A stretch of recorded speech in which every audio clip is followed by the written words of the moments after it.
Então, agora, quem tem Bíblia aí e quiser abrir, nós vamos abrir lá em Romanos, capítulo 8.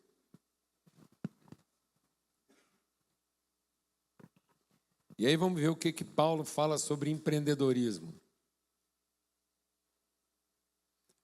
E aí eu não quero falar sobre empreendedorismo numa perspectiva de metodologia, estrutura ou comportamento empreendedor, mas sobre cultura do empreendedorismo. O empreendedorismo como uma cultura, como uma forma de ser e pensar, e não como fazer. O empreendedorismo não pode ser caracterizado pelo comportamento. Só é empreendedorismo aquilo que é caracterizado pela cultura. Então, nós temos uma cultura empreendedora e um comportamento comercial. Comércio é um tipo de comportamento. Empreendedorismo é uma cultura, é a cultura do reino. Então, aqui em Romanos, Paulo diz assim: assim, irmãos, não somos devedores à carne. Já começa por aí. Ou seja, nós não temos um passivo de débito. Nós temos um ativo de crédito. O comerciante está atrás do que ele não tem. O empreendedor está para expressar o que ele tem e quem ele é. Então, o empreendedorismo é uma expressão de quem nós já somos. O comércio é a ansiedade do que não temos.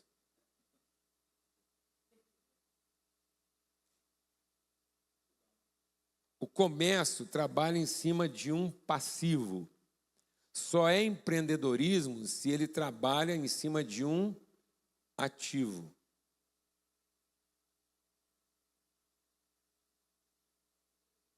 Só aqui a gente já podia parar e ver o que aconteceu com a nossa cabeça. Se eu perguntar para qualquer empresário e falar assim para ele, qual é o seu ativo? Ele vai falar do quê? Do patrimônio imobilizado. Sim ou não? E qual é o passivo dele? Fala, irmão. As pessoas. Então nós transformamos as pessoas em passivo e os imóveis em ativo. Aí você entende, já falou tudo, amém? Como é que eu posso ter um ativo imobilizado e um passivo trabalhador?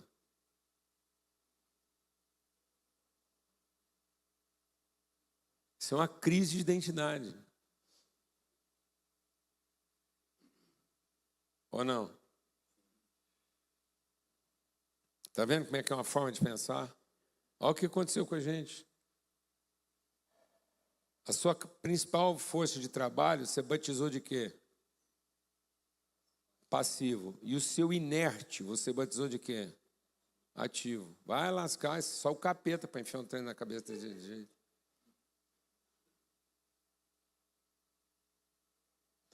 Então, nós não somos devedores à carne como se estivéssemos obrigados a viver segundo a carne. Hoje, a nossa atividade laboral está quase dissociada de um propósito e está totalmente atrelada a uma necessidade. A grande maioria dos trabalhadores hoje trabalha por necessidade e não para traduzir um propósito. É por isso que as pessoas mais bem-sucedidas do país estão entrando em depressão e burnout, porque depois de realizar tudo que quiseram realizar e acumular tudo que puderam acumular, não encontraram o seu propósito.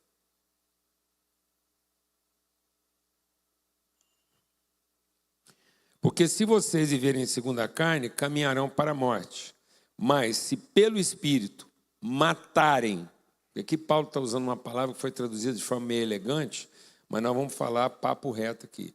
Se você não matar os feitos do corpo e passar a ser guiado pelo Espírito, você não vai saber o que é a vida. Você não vai conseguir significar a vida. Amém? Então a vida só será significada se eu matar os meus instintos de necessidade e começar a ser iluminado pela minha consciência de propósito.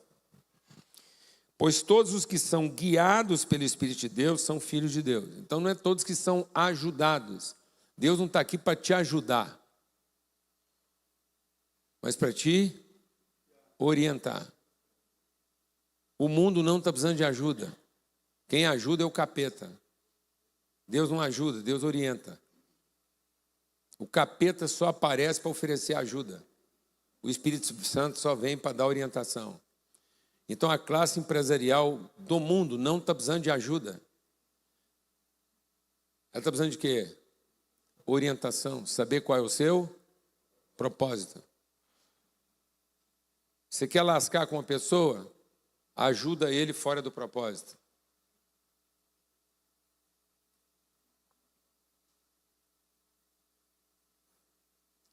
Vou falar para vocês como engenheiro para a gente chegar no texto aqui, certo? Porque nós estamos pintando um cenário aqui. Presta atenção. Do ponto de vista técnico, matemático, uma reta é a menor distância entre dois pontos, certo? Certo? Foi o que você aprendeu na escola. Mas do ponto de vista filosófico, uma reta pode ser a maior distância entre dois pontos. Por quê? Imagina uma reta AB. Certo? E no meio da reta um ponto C. Imaginou? Então a reta é a menor distância, AB, BA. Agora imagina uma pessoa no meio da reta num ponto C. Imagina que o destino dessa pessoa é AB, ou seja, sair de A e chegar em B. Amém? Então ele já está no caminho certo para alcançar o seu propósito. E está a meio caminho de alcançar isso, no ponto C. Beleza? Imagina que esse cara, além de estar no lugar certo, a meio caminho do seu propósito, ele é o melhor motorista de automóvel que o mundo já conheceu. Capacidade. Então ele está no lugar certo e ele tem a capacidade. Imagina que você coloca na mão dele, já que ele é o melhor motorista, você coloca o melhor automóvel que a engenharia humana foi capaz de produzir, tanque cheio, motor revisado. Então, ele está no lugar certo, ele tem a competência e ele tem o recurso. Imagina que para ligar A a B, você tem a melhor estrada que a engenharia humana foi capaz de produzir e é céu de brigadeiro. Não tem chuva, vento, a estrada é perfeita, está limpa, sem engarrafamento. Você está no lugar certo, fazendo a coisa certa, com a pessoa certa, com recurso e com as condições favoráveis. Só que quando esse cara vai pegar a estrada, em vez de ele pegar o sentido AB, ele pega o sentido BA. Ele está no lugar errado? Não. Ele é a pessoa errada? Não. Ele está com o equipamento errado? Não. As condições são desfavoráveis? Não. Ele é a pessoa certa, fazendo a coisa certa, com o recurso certo, na hora certa, do jeito certo. Não tem nada errado na vida dele. Só que quanto melhor ele for, quanto mais gasolina ele tiver e o carro funcionar bem, e quanto melhor for a estrada, mais longe ele fica do seu verdadeiro propósito. Então o que te afasta do seu propósito não é a coisa errada, não é ser a pessoa errada, fazendo a coisa errada, com o equipamento errado, na hora errada, do jeito errado. Sabe o que te afasta do seu propósito? É ser a pessoa certa, com o equipamento certo, na hora certa, no lugar certo, fazendo a coisa certa, com as condições favoráveis. Se Deus quiser, seu pneu fura. Porque o capeta vai cuidar para ele não furar, mas se Deus quiser, ele fura. Aí você chega para o borracheiro e fala assim, ô, conserta rápido meu carro, que eu preciso chegar em B. E aí o borracheiro vai falar assim para você, menino, você está quase chegando em A.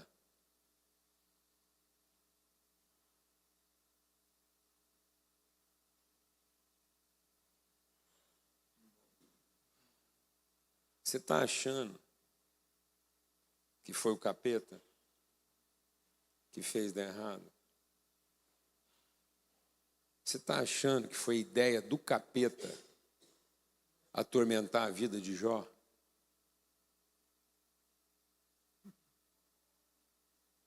Não, mano. Você sabe para quem que o capeta trabalha? Seu pai. Então, se tudo que eu faço é para manter meu estilo de vida, isso é trabalho escravo. Não interessa se você anda num burro velho ou num carro importado. Se o que você faz é para manter o seu deslocamento, seja no burro velho ou no carro importado, isso é trabalho o quê? Escravo. Não interessa se você come ração ou carne importada. Se a natureza da sua atividade é a manutenção da sua subsistência, não interessa o padrão, isso é trabalho o quê? Escravo. Porque não comunica virtude. E aí você tem uma perspectiva, uma expectativa de divindade. Você conhece Deus de ouvir falar.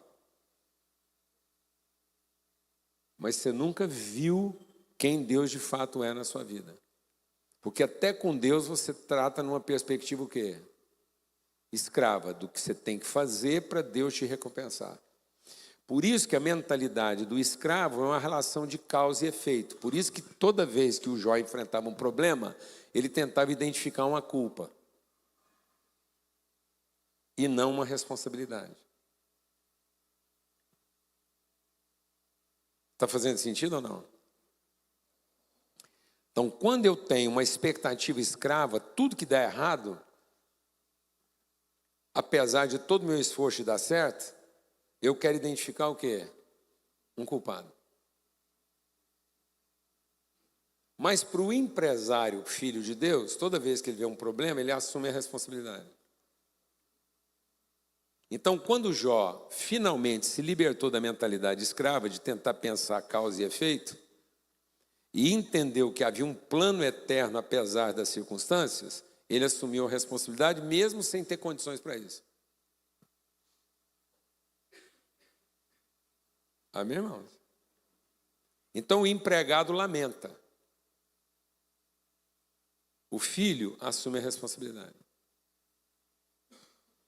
O empregado sofre o passivo.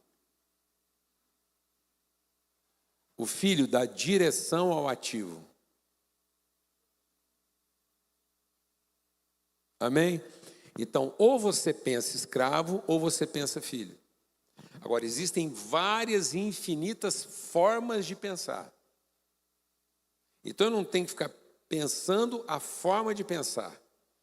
Eu tenho que avaliar o tipo de pensamento que está me levando àquela forma de pensar. Então, aqui existem várias formas de pensar, porque existe aqui uma infinitude de atividades profissionais. Agora, nós não estamos aqui para discutir as várias atividades profissionais. Nós estamos aqui para avaliar a partir de que tipo de pensamento ela foi formada. Se ela foi formada por uma mentalidade escrava ou por uma mentalidade de filho. Então, eu posso ter um escravo tentando ser filho, ou posso ter um filho trabalhando como filho. Por isso, Deus não trabalha na relação do emprego. Deus só trabalha na relação do trabalho. Então, Deus não tem emprego. Deus só tem trabalho. E Deus, sendo Deus, escolheu o trabalho para formar seus filhos. Então Deus não trabalha nem por necessidade, nem porque é importante. Para Deus, o trabalho é essencial na pedagogia da virtude. Então o trabalho é para desenvolver virtude e não para atender uma necessidade ou contemplar um interesse. Quem oferece trabalho na expectativa de satisfazer a necessidade ou contemplar o interesse é o capeta. Então, toda atividade voltada para a necessidade ou para o interesse é demoníaca. Por isso que a sabedoria do mundo, segundo Tiago, é o quê? A sabedoria do mundo é o quê? Animal, porque é pela necessidade. Ou terrena, porque é pelo interesse. Então, ela se torna demoníaca. Então, tudo que é feito por necessidade ou porque é importante, não é feito por amor. É negócio. Amém? Então, quem é o inventor do comércio? Quem inventou o comércio? Lúcifer. E foi por causa do comércio que ele virou diabo.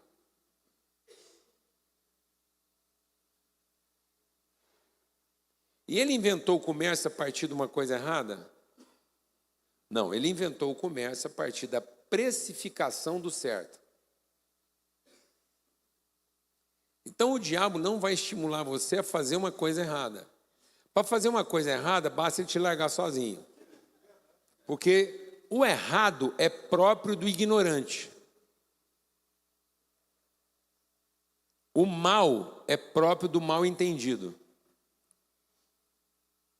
Então, se eu substituir a minha ignorância por um mal entendido, eu dessignifiquei o propósito. Então, o diabo não quer você ignorante, ele quer você mal entendido. Então, se eu entender mal a natureza do trabalho, agora eu fiquei escravo. E agora eu não sou escravo da minha ignorância. Eu sou escravo, fiel defensor do meu mal entendido. Convencer um ignorante é fácil. Mas convencer um mal entendido, porque ele agora depende daquilo, porque ele não está fazendo mais só por necessidade. Ele está fazendo por interesse. Então ele saiu do campo da necessidade quando ele era ignorante. E agora ele está no campo do interesse porque ele é mal entendido.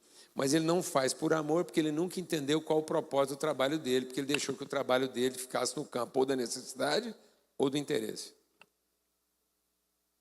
Vivendo como um comerciante. Então, o que caracteriza o comércio? Fazer a coisa certa por necessidade ou interesse. E não porque aquilo é o meu propósito de comunicar a virtude.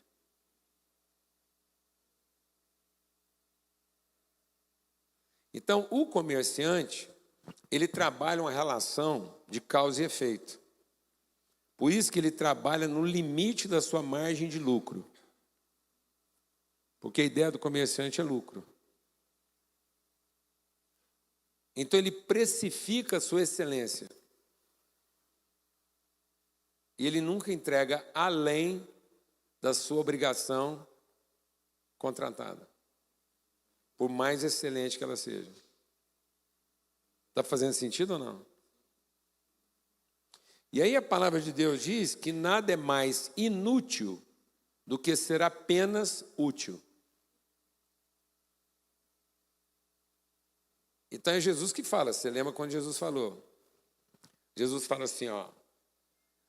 O empregado que pensa que cumpriu a sua obrigação e que por isso ele é excelente, é um servo inútil.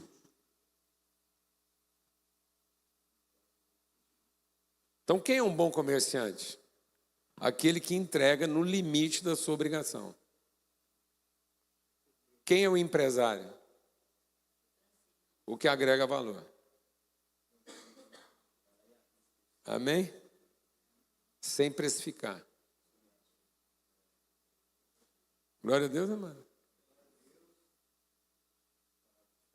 Então, eu vou te fazer uma comparação sobre o que é útil e o que é digno. Qual a louça, qual a porcelana mais útil da sua casa? O vaso sanitário. E por que você não serve o jantar nele? Se eu falasse que eu ia tirar uma louça da sua casa, a louça do jantar ou do vaso sanitário? Qual que você preferia que eu tirasse da sua casa? Qual que você acha que ia fazer mais falta? Seja honesto. Hã? Está vendo como é que a gente transformou uma coisa indigna e deu para ela um lugar de necessidade só porque ela é útil? Você não pensou nos seus amigos. Você pensou na sua evacuação.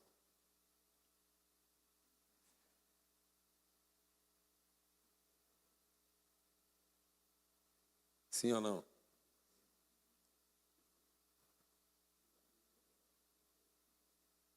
Você não pensou em servir bem, você pensou em defecar bem. Você pensou no seu conforto de dejeto e não no seu investimento de relacionamento.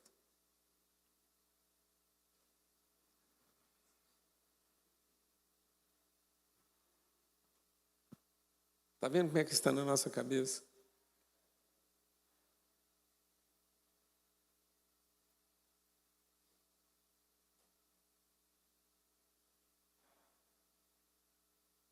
Amém, amados? Isso é uma barreira a ser destruída. Se nós não fizermos isso morrer, nós vamos ser comerciantes bem-sucedidos achando que somos empresários.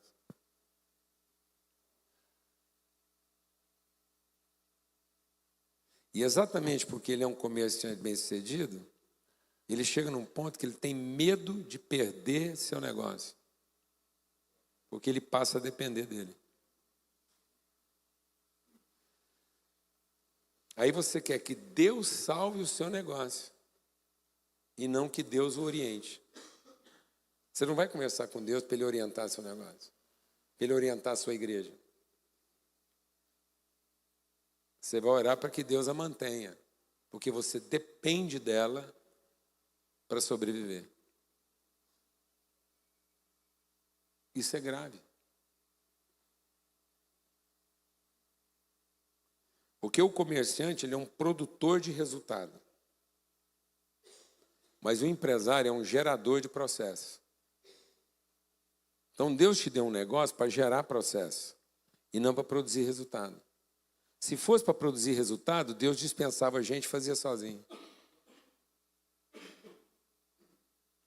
Deus passa mais tempo corrigindo o que a gente fez do que aproveitando. Você quer uma igreja que funciona mesmo? Era só mandar nós embora.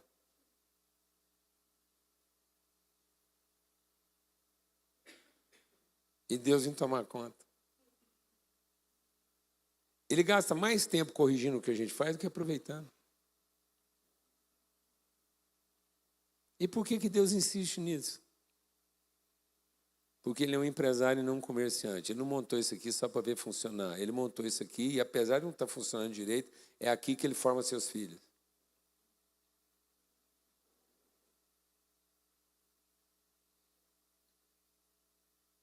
Então Deus não montou um negócio porque precisava dele. Deus montou um negócio para poder formar os filhos dele. E você montou um negócio achando que seus filhos dependem dele, em vez de usar o seu negócio para formar seus filhos.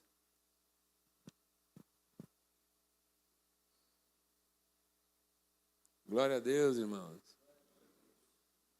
E aí, como você pariu filhos da carne, eles não aprenderam a ter responsabilidade, eles aprenderam a ter direito. E aí, quando você estiver perto de morrer, eles vão reivindicar de você o direito e não a responsabilidade. Eles querem herdar a empresa, mas não querem herdar a família. Ou não? Porque escravo não pensa em responsabilidade. Escravo pensa em quê? Em direito. Qual é o grande problema dos empresários bem-sucedidos hoje? Aliás, os comerciantes bem-sucedidos que pensavam que eram empresários. Qual o grande problema deles? É que em volta deles só tem gente com direito, sem nenhuma responsabilidade. Porque eles não usaram o trabalho para gerar responsabilidade.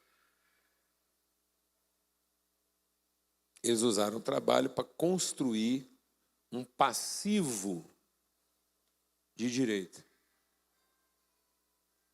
Amém ou não, irmão?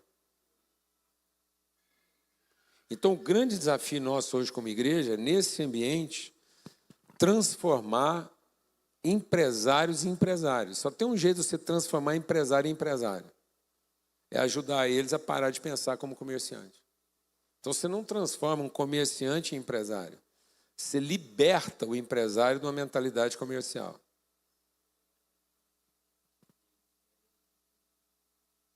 Amém? Não tem jeito de você transformar capeta em filho. Mas você tem jeito de ajudar um filho a parar de pensar como um capeta. Então, nosso esforço aqui hoje é para ajudar empresários a parar de pensar como comerciante. Numa relação de causa e efeito, tentando identificar culpas para poder manter sua subsistência num nível satisfatório.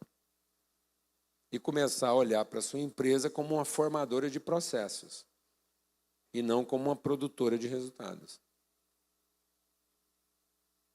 E eu quero terminar a reflexão, depois nós vamos abrir para pergunta, citando um caso. Por que Deus diz que Ele é Deus de Abraão, Isaac e Jacó? Você já ouviu essa expressão? Eu sou Deus de Abraão, Isaac e Jacó. Por que Deus é Deus de Abraão, Isaac e Jacó? Porque Ele não é Deus de 3 indivíduos. Ele é o Deus do processo. E por que é Abraão, Isaac e Jacó? Porque Deus quer transformar cada um dos seus filhos, homens e mulheres, à semelhança dele. E a semelhança dele, e agora eu não estou falando do ponto de vista masculino ou feminino, eu estou falando da perspectiva da mentalidade. E para ter a semelhança de Deus, para pensar como Ele, ser como Ele, eu tenho que ter mentalidade de pai. Amém? Isso vale para homens e mulheres. Amém? E aí, para ser pai, eu tenho que ser gerador de um processo e não de um resultado. Você não repete a mãe sem um pai.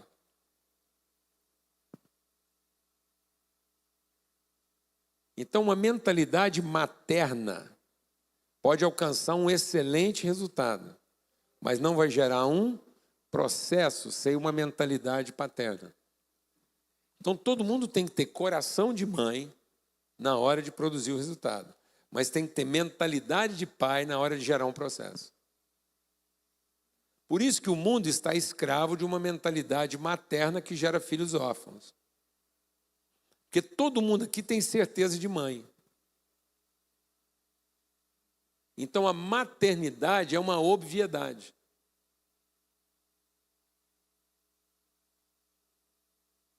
Porque o filho é um resultado de mãe. Mas se ele não for filho de pai, ele não representa o processo. Ele representa só o resultado.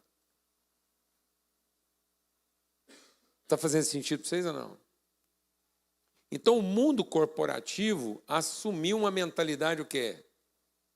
Materna, produtora de resultado. Por isso nós vivemos uma sociedade de filhos órfãos e mães viúvas. Então, o resultado continua garantido, mas ninguém tem consciência de processo. Então, o que é um prostíbulo? Qual a diferença de um prostíbulo e de uma casa? Do ponto de vista objetivo, nenhum. Se você olhar um prostíbulo funcionando e uma casa funcionando, vai ser difícil saber o que é casa e o que é prostíbulo. Porque na casa e no prostíbulo tem banheiro, tem vaso sanitário e tem louça. Tem horário para comer e horário para dormir. Tem fim na cena, conta sendo paga, sexo e gente dormindo. Então, se olhar para todas as atividades de um prostíbulo, elas coincidem com as atividades de uma casa. Qual que é a diferença? É que no prostíbulo é comércio e não tem pai. Aleluia.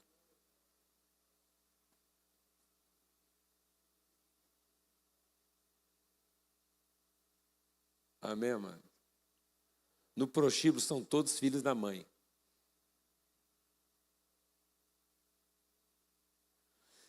Eu estou conversando com vocês aqui, você não se esqueça que empresa é uma instituição feminina. E aqui não estou falando de macho e fêmea, não, estou falando de mentalidade e cultura. Igreja é uma instituição que feminina. Então, se nós não tomarmos cuidado, nós estamos ficando reféns de uma cultura materna, ocupada em resultado, gerando filhos da mãe, gerando a obviedade das competências. Filhos órfãos de pai. Agora você entende por que o elemento mais sofrido da sociedade é a mulher e a criança. Porque as mulheres estão hoje na obrigação de maternalizar os maridos. O que eu mais encontro hoje na sociedade são maridos que foram maternalizados pela mulher. E a mulher que fica na obrigação de salvar as inconstâncias dele. Alguém aqui sabe o que eu estou falando ou não? Mulheres cansadas, deprimidas, porque depois de muito tempo descobriram que não tem um pai, tem um filho mais velho. Papo reto. Na obrigação de salvar as instabilidades dele. Agora você entende o nervosismo da mulher do Jó.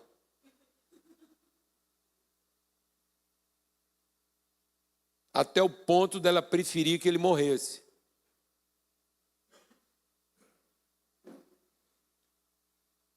Porque ela ficou na obrigação de salvar um marido doido. Porque estava frustrado com o seu comércio. Só que ela vai enlouquecer antes de salvar ele.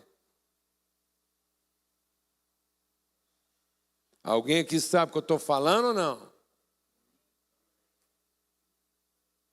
Isso tem a ver com o quê? Com a mentalidade escrava ou a mentalidade de filho. Porque quem não é filho, é órfão de pai, vai tratar todo mundo como mãe. E vai ver da vida só peito e vagina. Que é Diana. Quem era a rainha dos Efésios? Uma divindade feminina que resolvia o problema de todo mundo. Então, enquanto eu tiver uma sociedade resolutiva, isso é comércio. Então, se a igreja for resolutiva, se a empresa for resolutiva e não for proativa, é comércio, gerando filhos da mãe e todo mundo se relaciona com essas estruturas atrás de peito e vagina. Porque é o que dá viabilidade. Qual é o lugar onde peito e vagina é precificado e é valorizado? No prostíbulo, gerando filhos da mãe.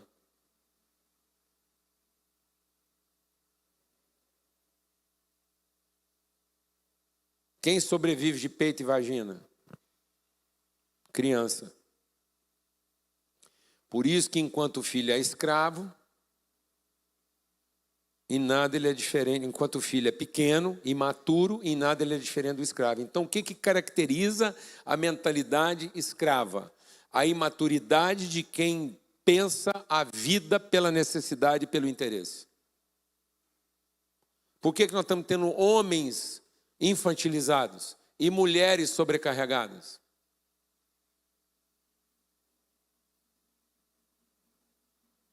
Porque nós estamos tendo senso de direito sem ter o quê?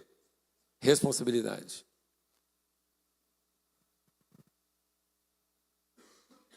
comércio em lugar de empreendimento.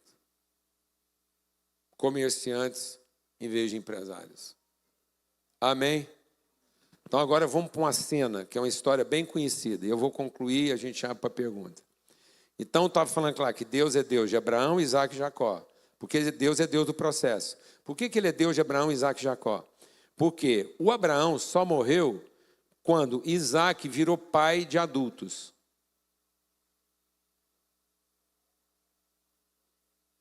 Amém? Então Abraão só morreu quando gerou um processo e não um resultado. Então Abraão morreu porque ele gerou um pai e não um filho. Então eu vou ser um empreendedor quando eu gerar um pai e não filhos. Então eu tenho que ter compromisso com um processo que gera pai e não com uma metodologia que gera filho. Amém?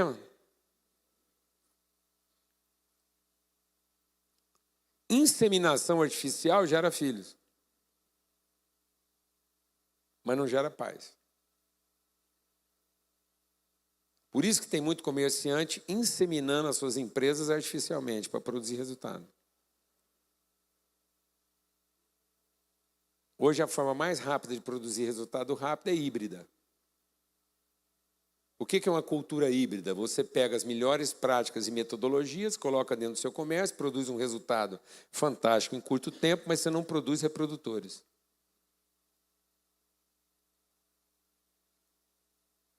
O que é o híbrido? A mula. A mula é híbrida. O que é a mula? É a combinação artificial entre um muar e um equino. Você pega um jumento e um cavalo e cruza artificialmente. Aí você tem as vantagens do jumento, que é rusticidade, adaptabilidade, resistência, com as vantagens do equino, que é mobilidade, porte, potência. Você produz uma mula.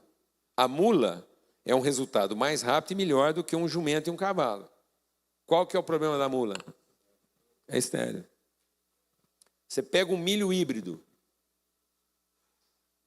O que é um milho híbrido? É um grão produzido artificialmente a partir da combinação das melhores qualidades de todas as sementes. Aí você produz alta performance de resultado. Só que quando você for plantar de novo, você não tem semente, você tem grão. Porque se você tentar plantar o resultado de um milho híbrido, ele só vai reproduzir defeito. Não vai reproduzir virtude. Agora você entende por que nós estamos só reproduzindo defeito. Porque o nosso processo é híbrido, baseado em desempenho, qualificação, competência para ter resultado mais rápido, porque nós não investimos no processo. A maioria das empresas brasileiras hoje são híbridas. Por isso que 70% dos nossos jovens querem ir embora do país.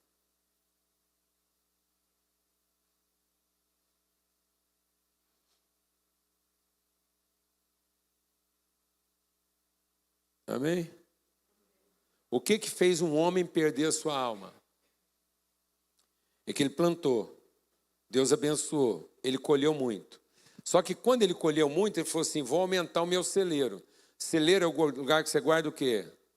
Grão. Quando ele pensou em guardar mais grãos, o que ele matou? A semente. Porque a semente vira grão, mas grão não vira semente. Então o que ele matou no resultado do trabalho dele? O germen. Ele matou a capacidade reprodutiva porque ele pensou na condição cumulativa. Ele foi guardador do resultado e não do processo. Deus não prometeu aumentar seu graneleiro. Deus prometeu aumentar sua sementeira. Deus não tem compromisso com o seu celeiro, Deus tem compromisso com a sua sementeira. Empresário é alguém que aumenta a sementeira. Comerciante é alguém que aumenta o celeiro. Que pega toda a semente e transforma em grão. Grão não vira semente. Semente vira grão. Então você é um produtor de semente ou um produtor de grão? Você está aumentando o seu celeiro ou multiplicando sua sementeira? A sua igreja é um acumulador de grãos, para você ficar satisfeito com os números que você tem? Ou é um multiplicador de semente, como quem está gerando processo? E aí não interessa o tanto de gente que você ajunta. Interessa a qualidade das pessoas que você forma. Sua empresa é para formar gente de qualidade ou para produzir resultado para você?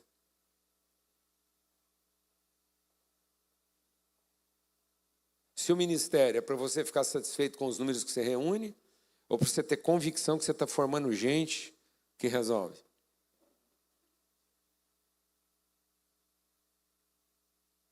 Se eu te der um saco de quilo de grão, ou um saquinho com 3 sementes, o que você quer?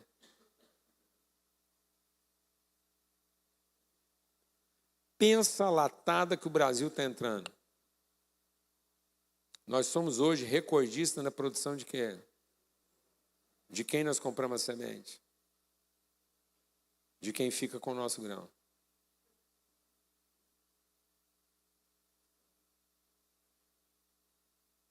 Nós produzimos 200 sacos de grão por hectare. E depois pagamos 150 sacos de grão por um saco de semente.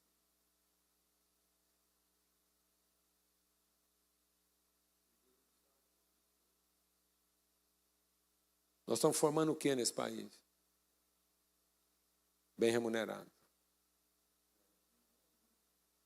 Aí ele quer ir morar fora para ser melhor remunerado pelo trabalho dele.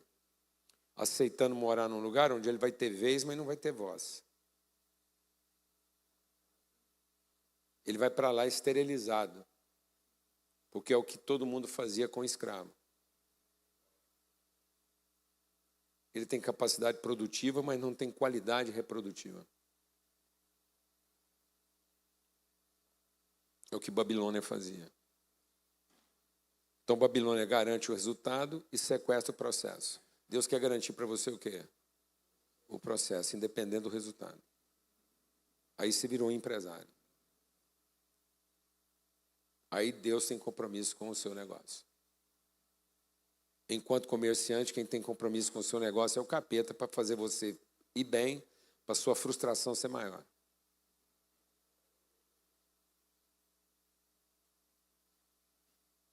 Então, quanto melhor o seu comércio for, maior o seu risco de desapontamento. Porque você gastou a vida inteira numa coisa que funcionou, mas não alcançou o seu propósito. Então, todo bom comerciante está fadado à depressão. Se ele não se transformar rapidamente num empresário.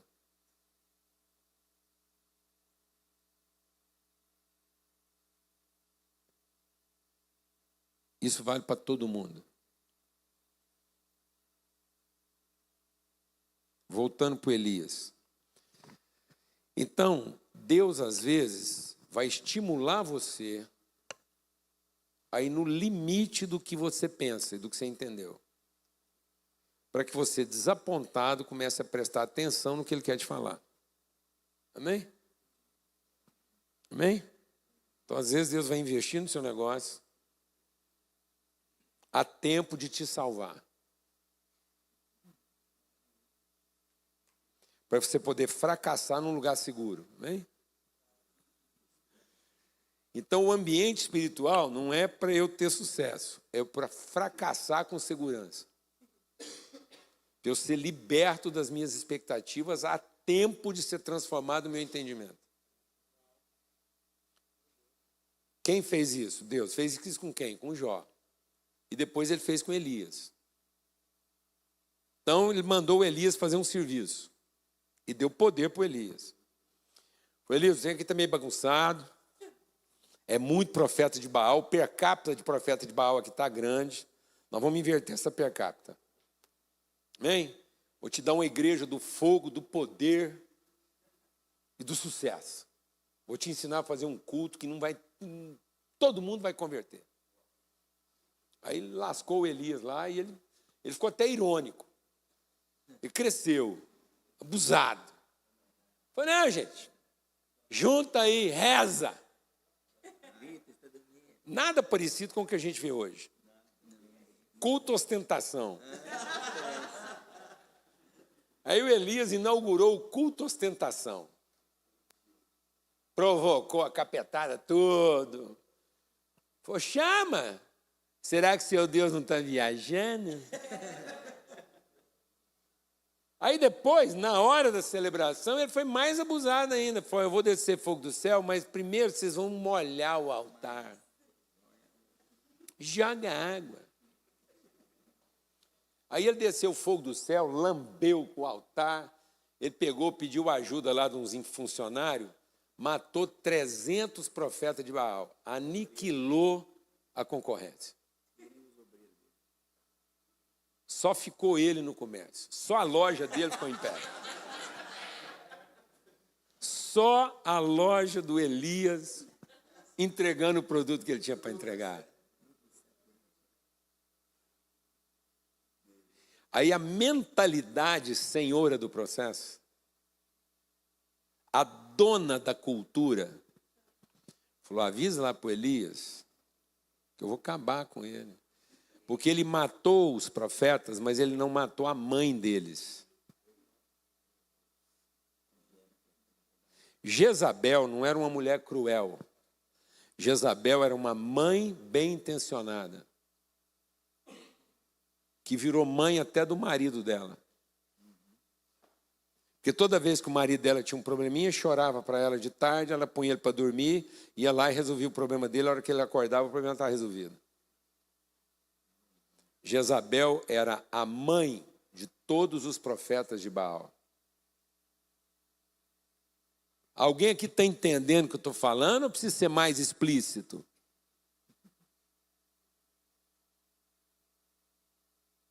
Amém, irmãos? Qual era a característica do Elias? Todos os profetas no dia de Elias tinham pai. Você vai lendo lá Elias, fala assim, profeta tal, filho de fulano. Profeta tal, filho de fulano. A hora que o Elias aparece, você não sabe quem é o pai dele. Você sabe de onde ele vinha, mas ele não tinha pai. Então Elias era bom de serviço, mas ruim de relacionamento. E isso fica caracterizado na vida dele. Então a solidão de Elias não era uma solidão funcional, era uma solidão relacional. Porque ele não era sozinho, porque não tinha companhia, porque empregado ele tinha. Ele não tinha íntimo. Alguém aqui está entendendo o que eu estou falando? Não. Ele era fraterno, mas não era amigo. Ele fazia parte da associação comercial, da associação dos produtores de não sei o quê. Isso aí era fácil. Ele fazia parte da igreja, a Assembleia não sei das quantas, a igreja do poder não sei do quê. Isso aí ele tirava de letra. Porque mandar e obedecer ele sabia.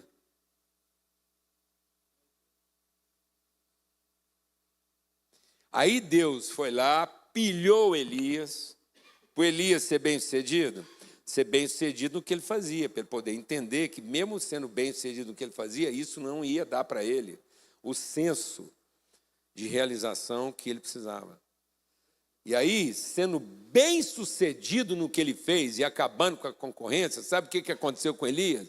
Ele acabou deprimido, pedindo para morrer. Porque entendeu que o bem feito dele não alcançou o seu propósito, porque ele não estabeleceu uma cultura apesar do resultado que ele obteve.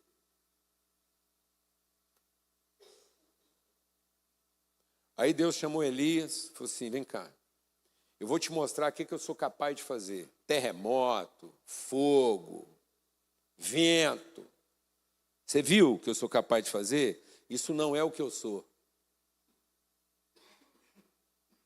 Agora eu vou falar no seu ouvido bem baixinho quem eu sou. Você não está sozinho. Eu é que estou garantindo o processo. Como você tem mais gente. Você nunca esteve só. Você nunca dependeu da força do seu braço. Sabe o que eu vou te dar? Um filho. Agora se dá desse buraco aí, vai lá e adota Eliseu. Sabe por que eu estou falando que Deus ia dar para ele um filho? Porque quando Eliseu viu Elias, o que ele gritou? Meu Deus, meu Deus! Não, o que o Eliseu gritou? Meu pai, meu pai. E Elias era tão ruim de relacionamento que ele deu coice no filho dele. Se não fosse a insistência do filho, Elias estava órfão até hoje. Ele adotou Eliseu. E o Eliseu adotou Jeú. Quem acabou com Jezabel? Jeú. Sem pôr a mão nela. Sem fazer culto do poder. Sem uma pregação. Jeú entrou por uma porta, Jezabel pulou pela outra. Então Jeú venceu Jezabel com o quê? Com a autoridade do processo. E não com a competência do indivíduo. Se você não gerar o processo, você não gerou autoridade, apesar de todo o poder que você tem para produzir o resultado. Continuar usando seu poder para produzir resultado não vai gerar a cultura que vai trazer a autoridade para transformar a realidade. Simples assim, ué.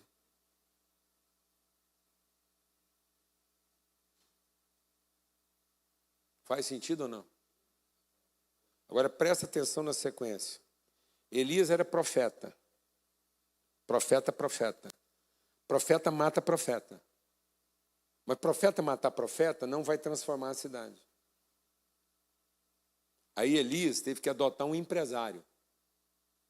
O que Eliseu era? Empresário do ramo de transporte. Ele não tinha uma junta de bois, fazia transporte e aração de terra. Eu não sei se ele tinha uma empresa de trator ou de caminhão. Mas ele era da área de transporte. Ou terraplanagem. Ou os dois. Amém? Então o Elias vai lá, pega um empresário e transmite para o empresário a carga profética. Então o que faltava para o Eliseu? Unção profética. Para ele deixar de ser o quê? Comerciante. E entender a empresa dele com propósito. Aí ele sacrificou o poder comercial da empresa para salvar o empresário, fazendo o empresário um profeta. Aí o empresário profeta adotou um rei e transmitiu a carga profética recebida do profeta para o rei. Porque profeta mata profeta. E rei mata rei. Acabou o problema. Por que esse país é ingovernável? Porque nós não temos profetas, nós só temos governantes que pensam de maneira comercial e que fizeram da sua atuação política a forma mais bandida, sem vergonha de fazer o quê? Comércio.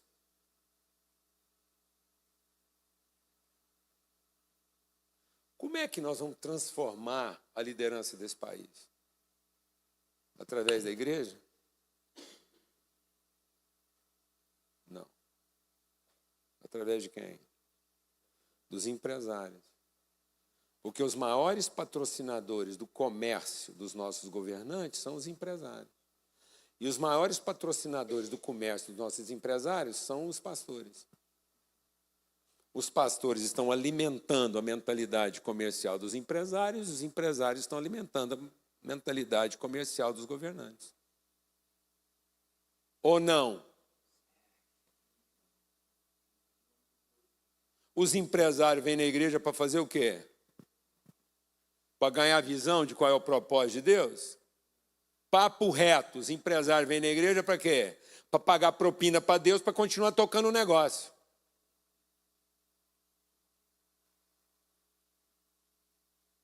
Qual é o maior corrupto desse país? Qual é o maior corrupto desse país? Um Deus que funciona com 10%.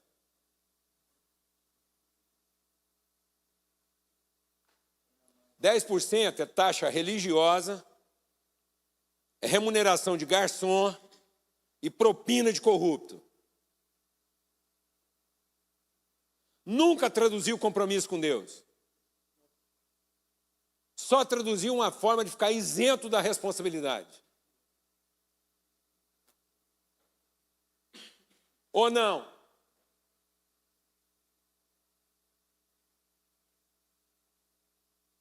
Então nós temos que entregar nossa carga profética para transformar você no que é? Num profeta, porque empresário você já é, mas se você não for profeta, você vai ficar escravo do seu comércio. E se Deus quiser, a partir desse ambiente transformado, nós vamos ter o quê? Príncipes profetas. Sem ter que dar um tiro na testa de ninguém. Porque a hora que um príncipe profeta entrar por uma porta, os filhos da mãe saem pela janela. Ou não está na Bíblia? Não tem jeito de falar a Bíblia de forma de papo mais reto, não, amados.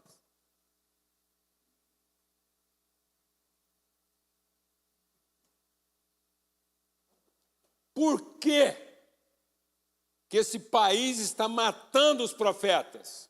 O que mata os profetas? O comércio.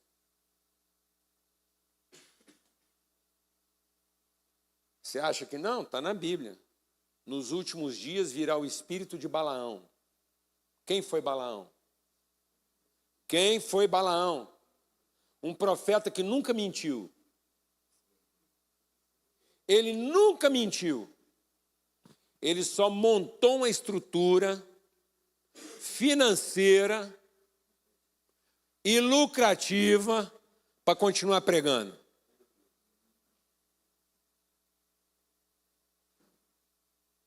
Papo reto. Balaão alguma vez falou uma mentira? Qual foi o problema de Balaão? Montar uma estrutura para ele matar a vontade de continuar pregando. E todo mundo que escutava Balaão era filho do quê? Da mãe, porque pagava ele para fazer isso. Está na Bíblia. Qual é o problema dos profetas nos dias de hoje?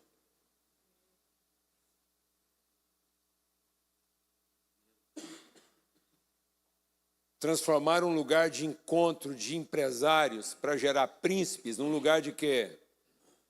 De gente vir resolver o seu comércio. Pagando uma taxa miserável de 10%, como se Deus se convertesse com uma propina de 10%, uma música bem cantada e uma reza bem feita.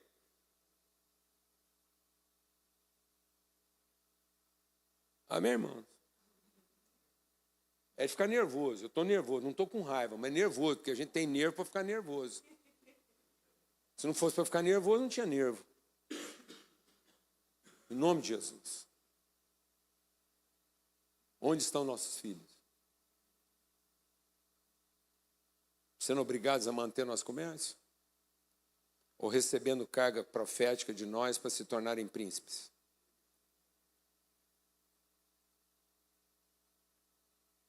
Amém? É isso. Em nome de Jesus, não sai daqui hoje nenhum comerciante. Só sai daqui pais de profetas para trazer redenção para essa nação.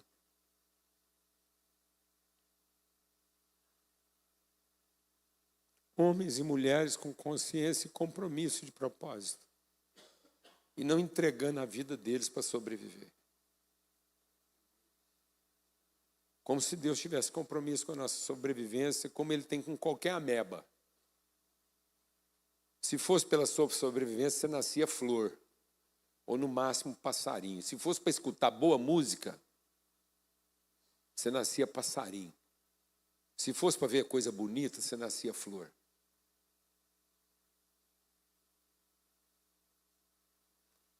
Amém, irmãos? Então, a igreja não é para produzir coisa bonita, nem para escutar boa música. Igreja é para a gente conhecer o nosso propósito. Com ou sem música. Com ou sem flor. Se tiver flor, muito bom. Quem criou as flores? Então, se tiver flor, põe flor. Se der para ter música, põe música. Mas não é o que faz a gente funcionar. O que faz a gente funcionar é o quê? Propósito. Então, um apelo aos profetas. Vamos transformar nossos empresários em profetas. E não em patrocinadores do nosso culto.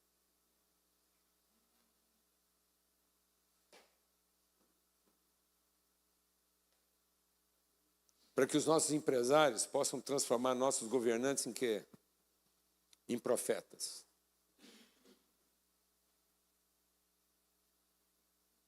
E não em corruptores do seu negócio.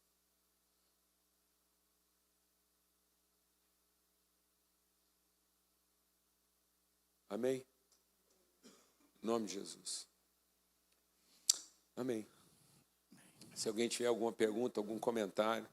Só levantar a mão que o microfone vai chegar até você. Está lá.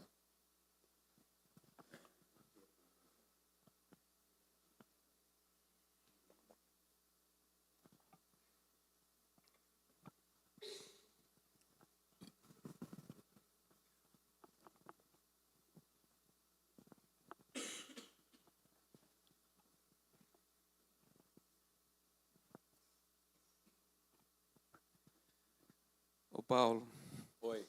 eu lembrei de um versículo que talvez possa contribuir. Em Ezequiel 28, 17 e 18. Seu coração tornou-se orgulhoso por causa da sua beleza, e você corrompeu a sua sabedoria por causa do seu esplendor.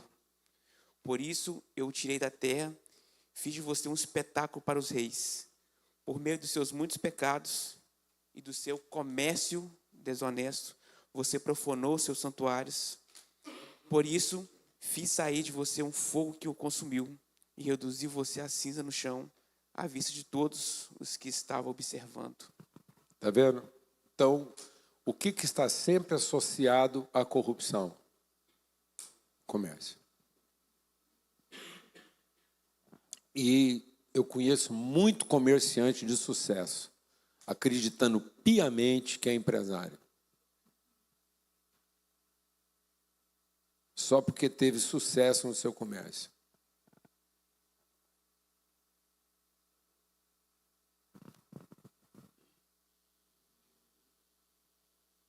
E não percebe que foi ali que ele se corrompeu. Quando ele abdicou de ser um empresário bem-sucedido para ser um comerciante bem-sucedido. Ele precificou a sua virtude como forma de subsistência. Ele dessignificou sua vocação.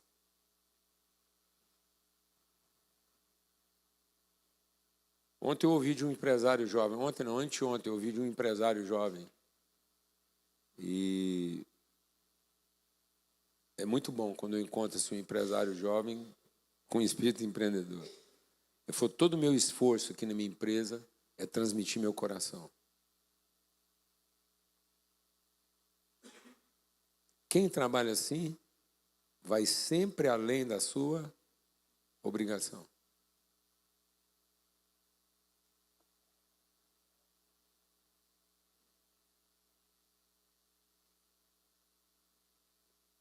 Eu vou falando enquanto você não tem pergunta aí, vou aproveitar o tempo aqui. É o seguinte, comércio não fideliza, assim como prostíbulo não fideliza. Você investe a sua vida inteira no seu comércio e alguém com um pouco mais de recursos toma seu comércio em uma semana. Vou te falar como é que funciona no mundo comercial.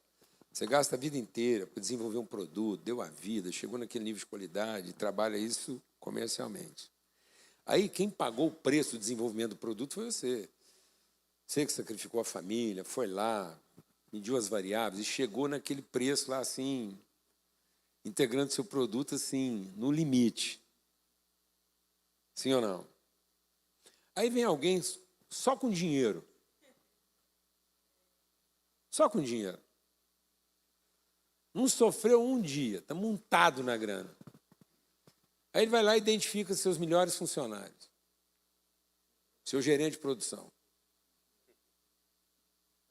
Oferece para ele uma margem de ganho mínima, 15%. E monta um negócio do lado seu, vendendo abaixo do custo por um ano.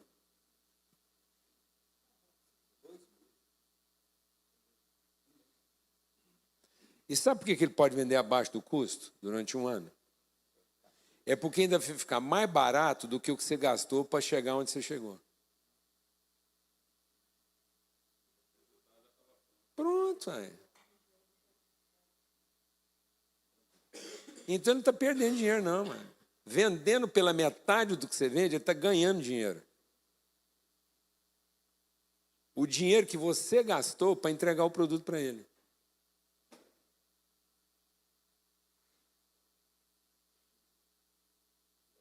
Alguém está entendendo o que estou falando aqui? Não. Então, o que fideliza? Não é preço, é valor agregado. Aí eu vou te falar como é que funciona. Você gosta de comer em alguma pizzaria aqui na cidade? Você sabe o nome dela. Pois é. Aí você foi lá e gostou da pizza que você comeu. E não é por causa do preço. Quando você gosta de um lugar que você come legal, que você foi lá, comeu uma comida legal, você tem dificuldade de dar 10%? Às vezes você dá até mais. Não é? Não é? Não é isso? Beleza. Aí você sai de lá, seus amigos estão tudo reunidos, pensando, onde é que nós podemos jantar hoje? O que você faz? Rapaz, conheci uma pizzaria, vocês têm que ir lá. Aí você põe a sua reputação para trabalhar para um cara que você encontrou 2 vezes e que você não sabe se ele está gastando o dinheiro que ele ganhou com você com o jogo ou com a quenga. Aí você põe a sua reputação em jogo para trabalhar para ele. Aí você leva os seus amigos e agrega a clientela lá na empresa dele. E em vez de você ir lá no balcão e falar assim, escuta, eu trouxe 10 clientes hoje eu quero 10% de desconto. Não, você vai lá e ainda dá mais 10%. Por quê? Por causa do preço? Não, nunca foi.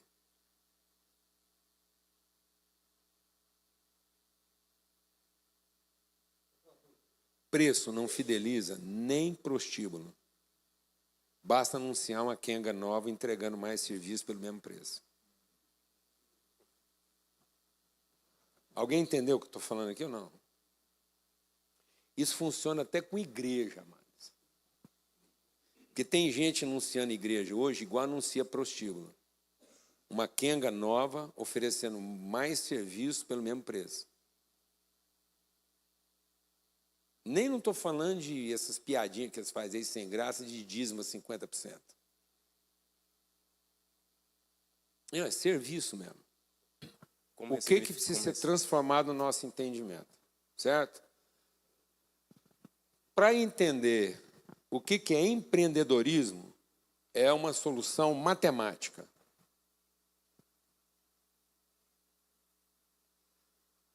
O empreendedor aprendeu só uma operação matemática.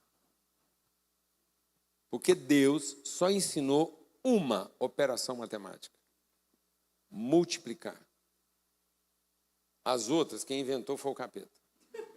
O capeta que ensinou somar, e a partir de somar a gente aprendeu a dividir e subtrair. Então, presta atenção o efeito que isso tem. Para quem pensa multiplicar, quando ele está partindo um pão, ele está dividindo ou multiplicando? Multiplicando. Porque ele entendeu o princípio ativo da partilha.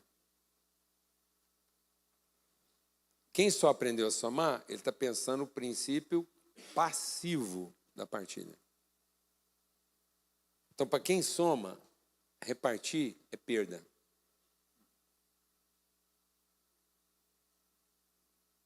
Para quem multiplica, a partilha é ganho. Para quem multiplica, ele só aumenta repartindo. Então, quem pensa adição, pensa em ajuntar. Quem pensa multiplicação, pensa em potencializar o que eu já tenho no seu princípio ativo para que ele se multiplique. Então, quem pensa multiplicar, não despreza o pouco. Quem pensa em somar, só valoriza o muito.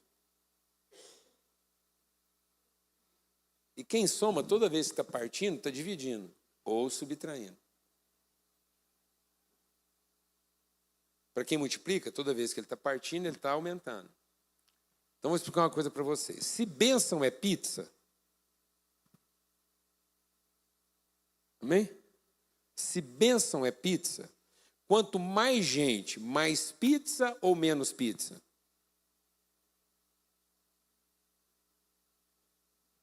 Se bênção é pizza, se eu tiver muita gente, vai ter menos pizza ou mais pizza?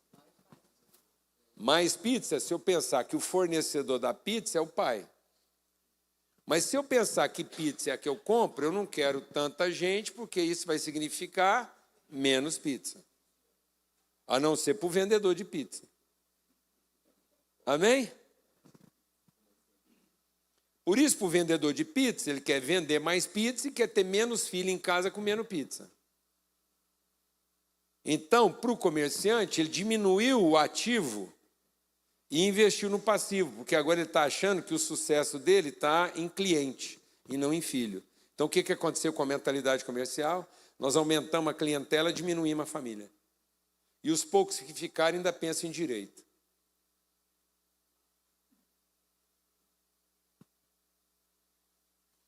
Amém, irmão? Pastor Paulo, o que o senhor fala com relação, nós estamos aqui o papo de empreendedor, mas tem muitos, por exemplo, a gente é pastor, tem muitas pessoas na igreja que não têm essa mentalidade de empreender. E qual o nosso papel como mentalidade de empreendedor, já que essas pessoas não se despertaram para isso, achando que ser um trabalhador já é o suficiente para Deus cumprir um propósito. Todo filho de Deus é empreendedor. Ele pode não ter descoberto ainda não, mas é. Porque todo filho de Deus é profeta. Agora, por que praticamente todo profeta entrou em depressão? Então, depressão é uma característica básica do profeta. E por que o profeta entrava em depressão? Presta atenção. Porque Deus dava para ele uma visão do eterno. E ele transformava isso num ideal futuro.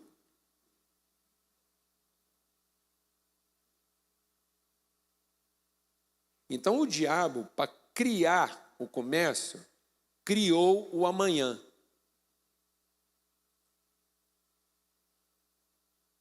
Porque para o empreendedor, todo dia se chama o quê? Hoje. Porque ele vai entregar tudo o que ele tem para entregar hoje.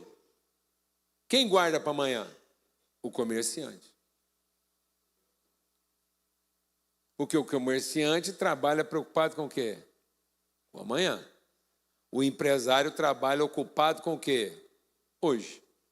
Porque hoje é o eterno. Se eu não tiver uma perspectiva de eterno, eu vou ficar ansioso com amanhã. E aí eu vou transformar minha empresa em comércio preocupado com amanhã.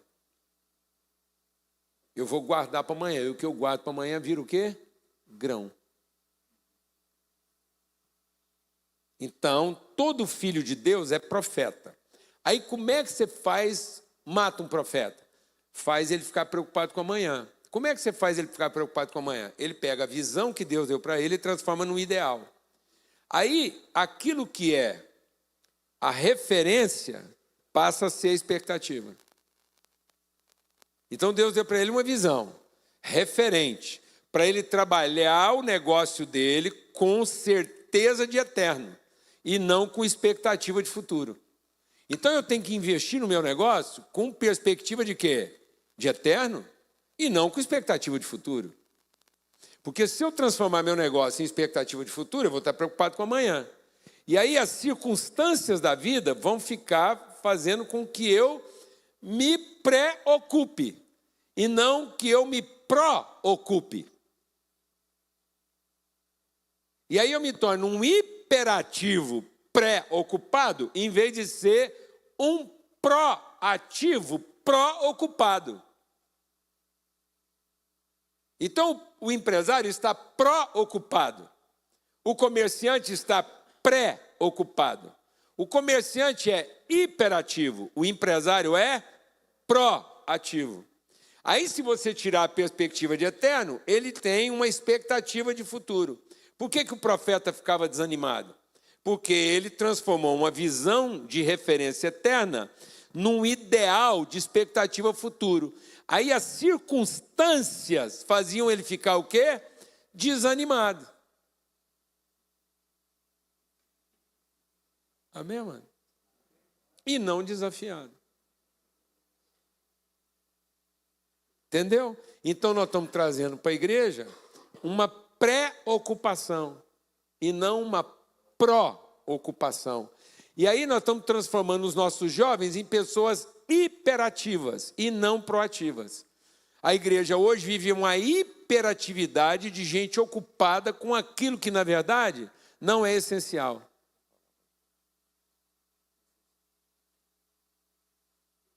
E estamos tirando os nossos jovens do mundo empresarial, fazendo eles serem hiperocupados com a atividade da igreja.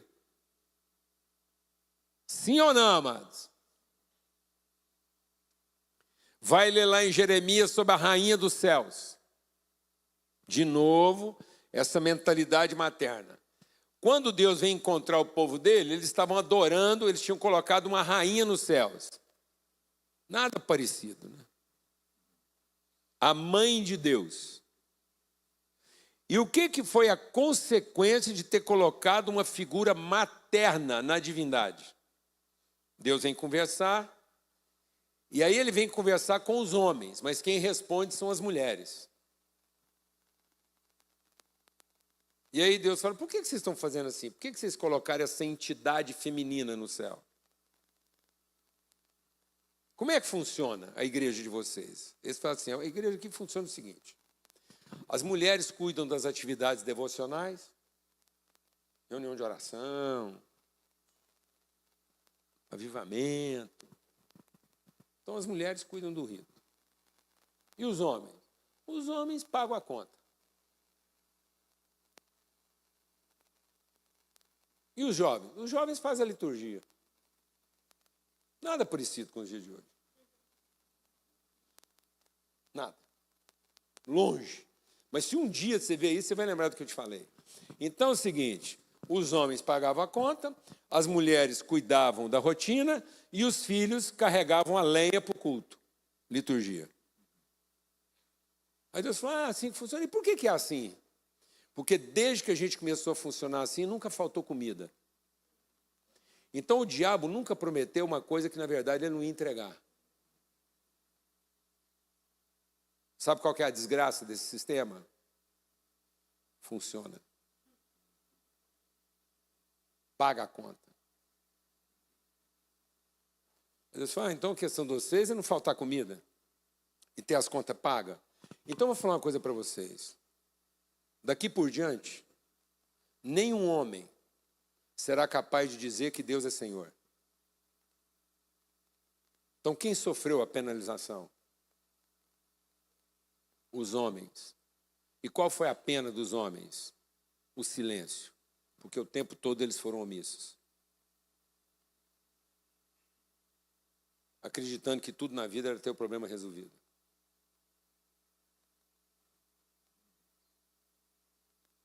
Nada parecido com hoje, viu, Teco? Vai demorar muito para chegar nesse ponto. Amém, irmãos?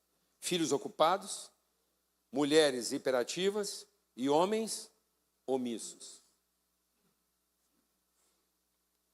É assim que o comércio funciona.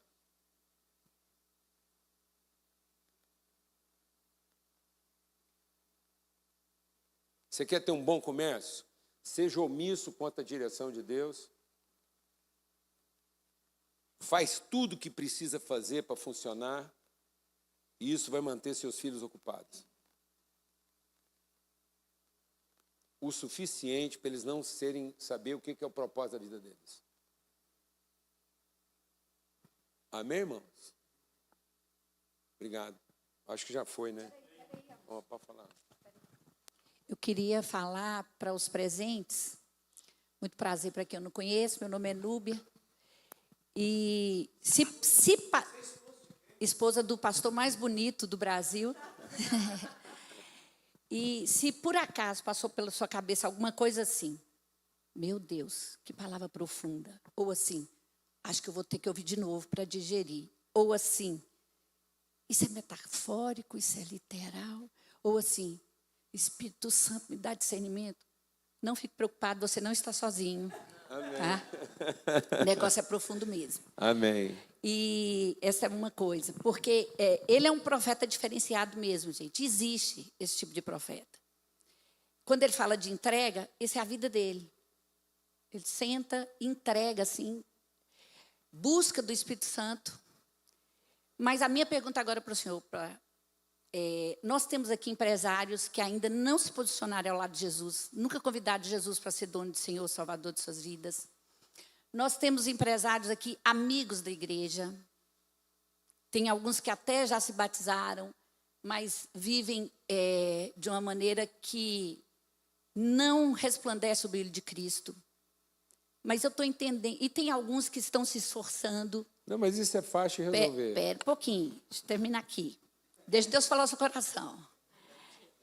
E aí, eu entendo, porque o Salmo fala que todos os dias já foram sonhados pelo Senhor. Eu entendo que esse não é um momento simples. Eu entendo que, porque outros foram convidados, eu entendo que cada um foi atraído pelo Senhor. Cada um aqui. E eu queria que o Senhor pudesse falar assim, está borbulhando na cabeça deles, puxa vida, eu preciso me posicionar.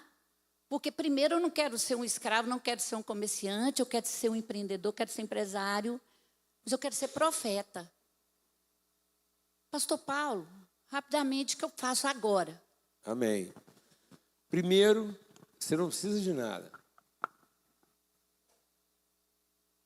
Você não precisa de nada. Você pode. A gente precisa parar de apresentar Jesus como alguém que a gente precisa. É por isso que Jesus começou a entrar no lugar errado da nossa vida.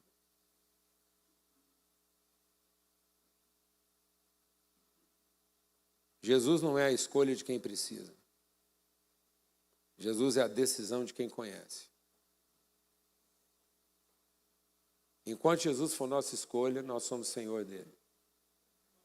Ele tem que ser a nossa decisão. Eu, quando apresento Jesus para alguém agora, eu não pergunto se ele aceita. Eu pergunto se ele quer negar. Você foi apresentado para a vontade de Deus aqui nesse lugar. E aí, você quer negar? Ou você decide se submeter? Não é uma escolha. É uma decisão. Um cara estava viajando de avião. A aeromoça perguntou para ele assim, o senhor vai jantar? Ele virou para ela e falou assim, quais são as opções? Ela falou assim, sim ou não?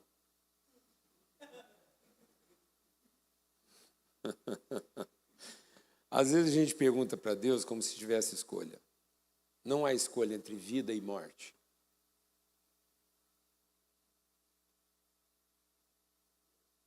Se é vida ou morte, então a decisão não é uma escolha.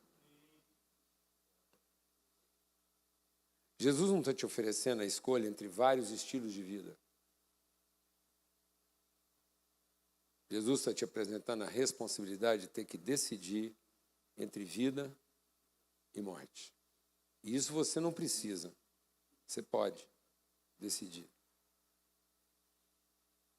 Exatamente porque você não precisa. Porque se fosse porque você precisa, seria a escolha do seu interesse. e não a decisão da sua vontade. O que nos mantém comerciantes é o interesse. O que nos torna empresários é a vontade.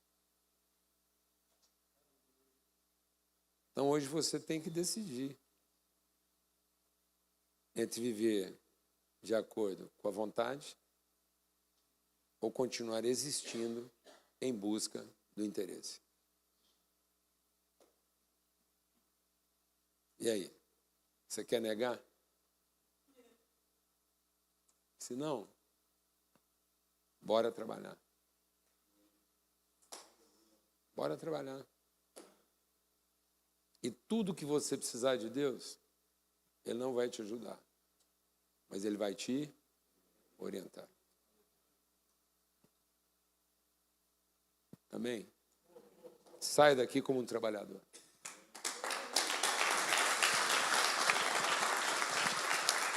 Amém. Fica de pé no seu lugar, vamos orar junto. Uma alegria a gente estar vivendo esse tempo com você aqui, juntos como amigos. Goiânia é logo ali, viu?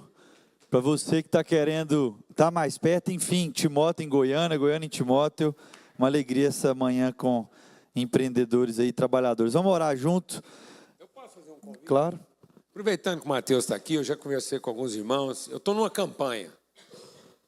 Agora vou falar de uma campanha. E o Mateus sabe até do que eu vou falar. E a gente está pronto lá a abençoar e promover encontros assim. A gente queria convidar você para vir em Brasília. Vamos lá em Brasília. Fazer o quê? Sentar e conversar. E apenas para você ver o nosso país e o seu próprio empreendimento a partir de um plano alto.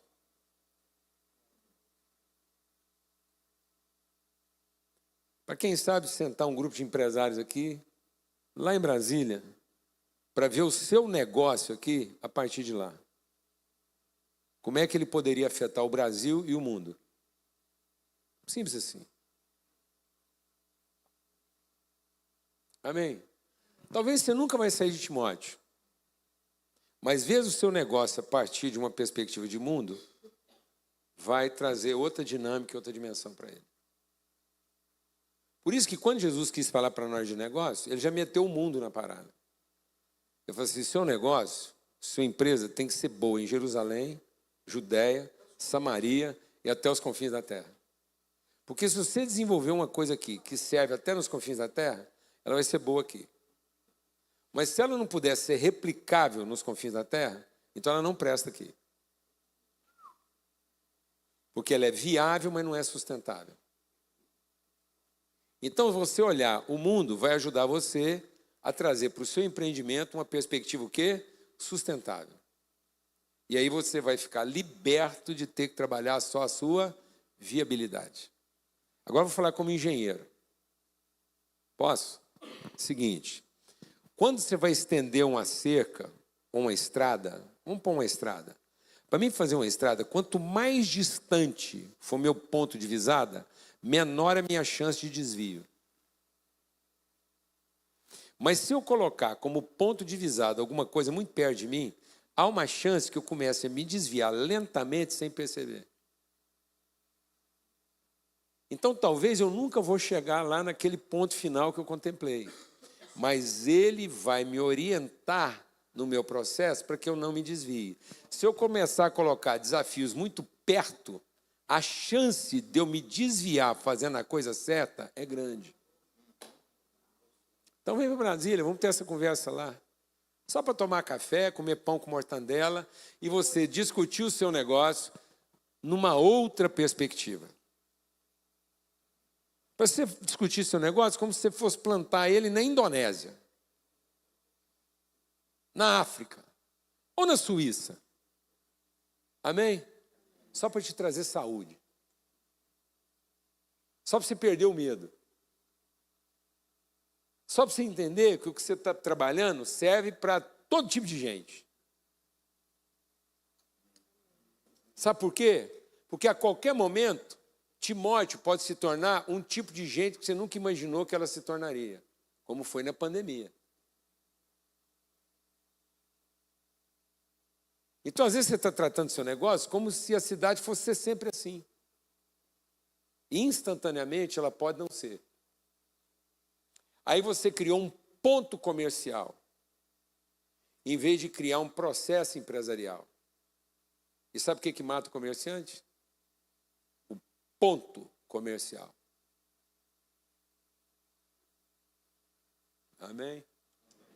Então a igreja não é para ficar abrindo ponto comercial, amém? É para desenvolver um processo empresarial.